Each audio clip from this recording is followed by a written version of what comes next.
पालकमंत्री पदाची उत्सुकता संपली असून सोलापूर जिल्ह्याच्या पालकमंत्रीपदी चर्चेत असलेले राज्याचे ग्रामविकास मंत्री जयकुमार गोरे यांची पालकमंत्रीपदावर नियुक्ती झाली आहे. यापूर्वीचे पालकमंत्री राज्याचे उच्च व तंत्र शिक्षण मंत्री चंद्रकांत पाटील यांना सांगली जिल्हा देण्यात आला आहे. कोणत्या जिल्ह्याला कोण पालकमंत्री ते पहा. गडचिरोली देवेंद्र सरिता गंगाधर फडणवीस,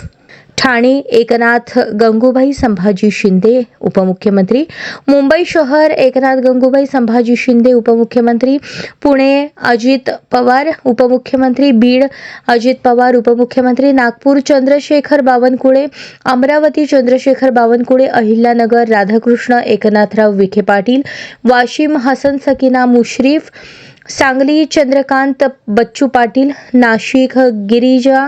नाशिक गिरीश महाजन, पालघर गणेश नाईक, जळगाव गुलाबराव रघुनाथ पाटील,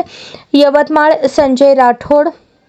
मुंबई उपनगर advocate Ashish Shelar, Ratnagiri Uday Samant, Dhule Jaykumar Rawal, Jalna Pankaja Munde, Nanded Atul Save, Chandrapur doctor Ashok Uike, Satara Shambhuraje Shivajirao Desai, Raigad Aditi Tatkare, Latur Shivendrasinh Bhosale, Nandurbar advocate Manikrao Kokate, Solapur Jaykumar Gore, Hingoli Narhari Zirwal आणि गोंदिया बाबासाहेब पाटील.